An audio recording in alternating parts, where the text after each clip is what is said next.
I actually didn't believe this Anti-Semite of the Year thing. I thought it was a joke. I thought it was like an AI-generated meme. But apparently there's a Piers Morgan segment on it. But I wanted to figure out if Miss Rachel is actually an anti-Semite, or if I'm just falling for the pro-Palestinian propaganda. So I looked up an argument for why she is. Their only argument here is that she used the word genocide on November 4th of 2024, and that she had a Palestinian journalist on named Motaz Aziza, who they claim openly supports Hamas. Now, these Palestinian journalists that support Hamas, like Anas al-Sharif, he said some pretty awful stuff before about Palestinian politicians. That doesn't mean that you can't value their journalism. And this guy probably did not support Hamas, and that does not mean Miss Rachel supports Hamas either. I feel fine about it because obviously the list is not one that actually contains real anti-Semites. It's a list that contains... Tucker Carlson, he could be a legit... They didn't actually put the real anti-Semites on there is the thing. Like Nick Fuentes. Tucker Carlson is just stupid. I don't even know if he's an anti-Semite. Individuals who are sometimes very aggressively critical of a foreign country's government, and that would be the country that's currently engaging in multiple wars in an effort to annex more land and territory that doesn't belong to them. And of course, that's Israel. And if anyone's under the impression that putting me on lists is going to dissuade me from speaking the truth about what's going on in the Middle East, they'd sadly be mistaken. You can say that they're trying to annex the West Bank. There's obviously political support for that. They don't care about Gaza. That's a total farce. There's no evidence that anyone besides the very far right think it's a good political deal to try and annex Gaza. Netanyahu even has made the calculation as of now that annexing the West Bank is not a good political deal, even though his coalition very, very clearly supports such an action. And he obviously does stuff like go to the UN with a map of the West Bank saying it's Israel proper. So it's not about his ideology. It's about what's politically feasible, given the fact that their aid from America may be contingent on whether they actually end up annexing the West Bank, even under Donald Trump. And I know a little information about the grotesque woman behind Stop Anti-Semitism, which we can talk about a little bit if you'd like. But I feel fine about being included in that list. And Miss Rachel is a national treasure. Well, let's come to the case against her before I go to my other panelists. The Stop Anti-Semitism.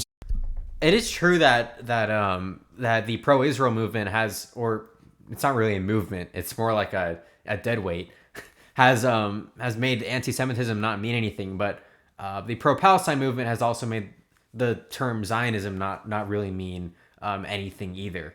It's just the whole conflict is a war on words. They've also made the word genocide kind of obfuscated. I would argue that, but the pro-Israel side is definitely more guilty.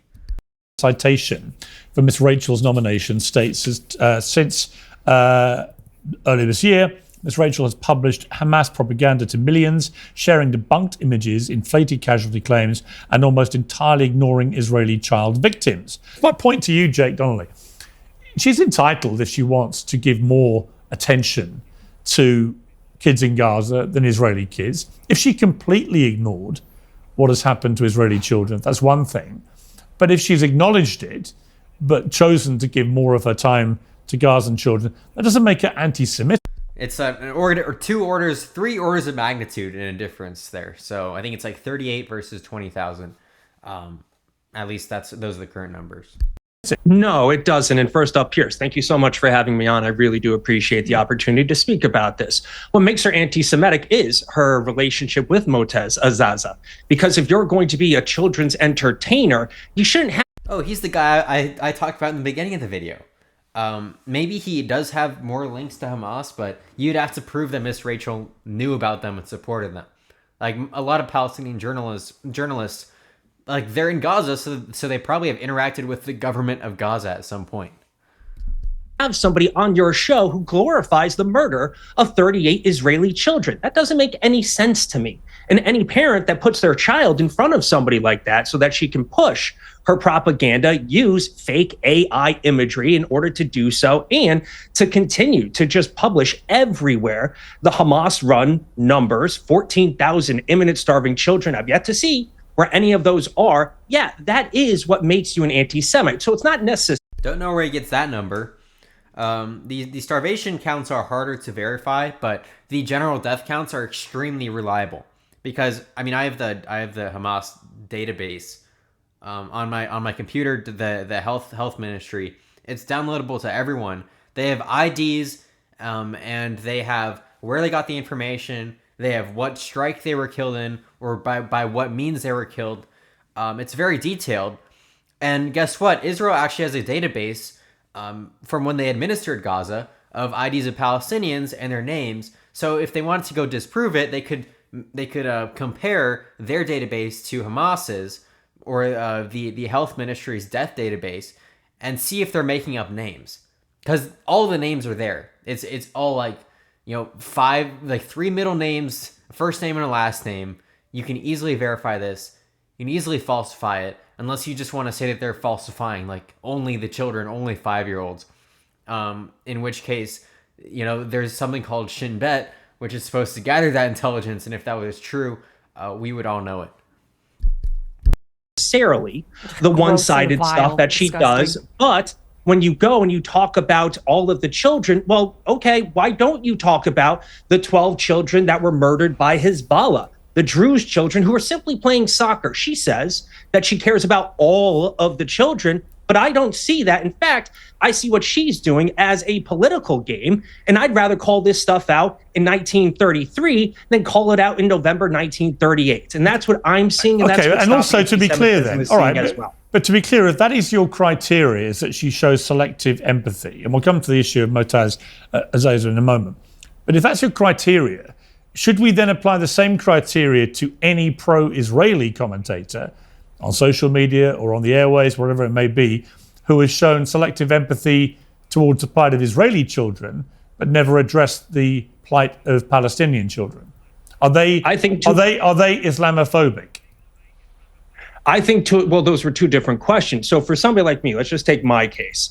You will see on my actual X page that I am constantly republishing, reposting, and commenting on the Center for Peace Communications, which are the people who are pushing the Palestinians that are against both Hamas as well as the Palestinian Authority. So when it comes to people who are acting entirely one-sided, I don't want any of that. We have Anna here, and actually, from my opinion, Anna's not the worst of the worst by any stretch of the imagination. But do you believe she's anti-Semitic?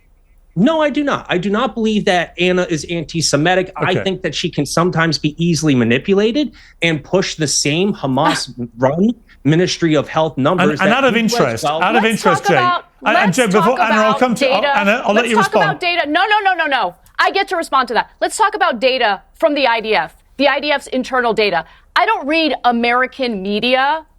Yeah, she can easily win this point by just bringing up the Amman database from the IDF intelligence itself that showed that they had only killed about 8,000 militants. That doesn't prove anything about civilian deaths, but it does prove a kind of an IDF propaganda talking point about a 1-to-1 civilian to militant ratio there. It also proves that they didn't really do that much against Hamas, because the database had outlined about 50,000 potential militant targets, and they didn't even get 20% of them. So if she can bring that up, I don't know if that'll do any good. On what's happening in the Middle East, I actually like to read Israeli media because they're super honest, and I really appreciate their honesty. So Israeli papers got a hold of the IDF's internal data in regard to civilian casualties in Gaza, and their own data indicates 83% of people. That's incorrect. As I just said, it's only military deaths, so I don't know if he's going to say this. They divided the known military deaths by the Hamas database numbers. So I think they're true. The Hamas database numbers are absolutely true. You cannot refute them. Their methods are proven. There's zero evidence against them.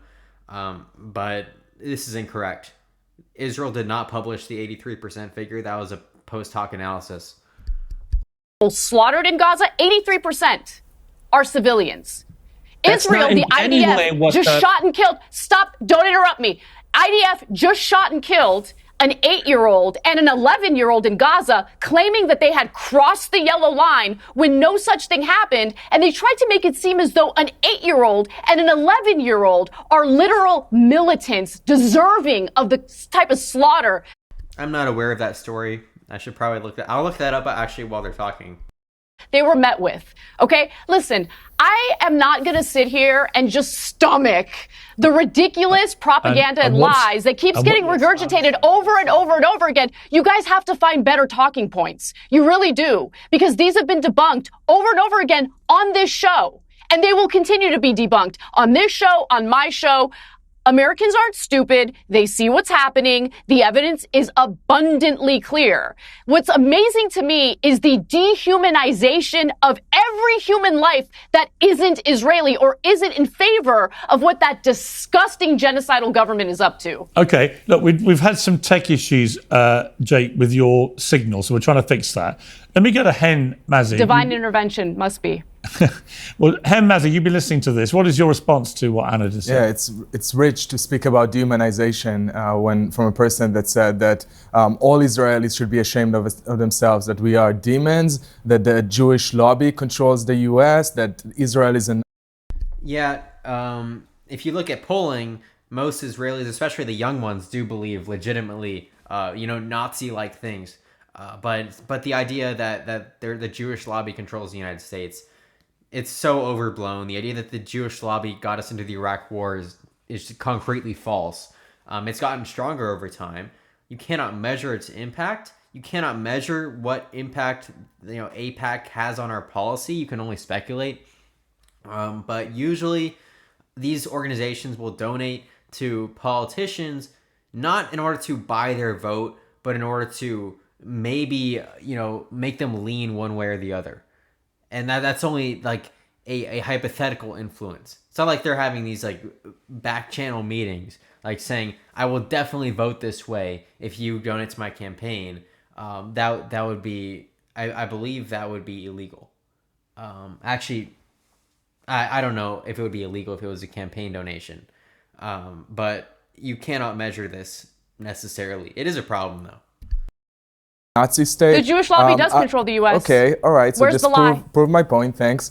The problem is that you are not able to look in the mirror and see who you are and what you're doing to the Jewish community. Oh, I look in the and mirror once the every day, Jewish baby. community is calling you out for the way I you love are what I see. harming us, instead of listening and trying to change your ways, you're doubling down. And as long as you're going to do that, yes, we are going to continue calling you what you are and saying that what you're doing is really Listen, harming scum our can call me community. So whatever it's they want. I what's don't disgusting here, Anna, is that you are unable to hear to a minority community telling you that your words have contributed to an atmosphere that gets our people killed. Yeah, it looks like Anna was correct. Like the kids were along the yellow line, which is kind of like the 50% line in the Gaza right now. They were legitimately crossing that line, though. There's no speculation about that. That is absolutely true.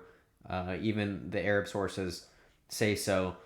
They were 11 and 8 gathering firewood, hypothetically, for their wheelchair-bound father, and IDF soldiers struck them to eliminate the threat. So, like, who knows if they? I believe it was. Yeah, it was an airstrike, so nobody had laid eyes on them. So I don't think they knew that they were that young, but they were crossing the yellow line. That is a militarized line. The IDF says that they had put more demarcators there, so people don't do that. But yeah, probably a minor war crime there.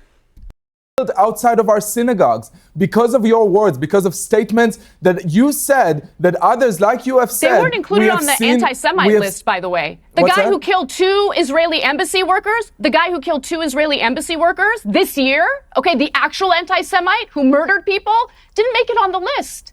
Right. Fascinating. And- right. That So individual Hen, was do you very think that anti-Semite. Anna, Hen, do you think that Anna is anti-Semitic? I think that her words are deeply anti-Semitic. I think she has contributed to an atmosphere that gets our people killed. And I think it's totally legitimate to call this out. And if a minority community is telling you this, you should listen to us. And yes, maybe this person that... But hang on. So let me just stop you there, because I've been branded anti-Semitic.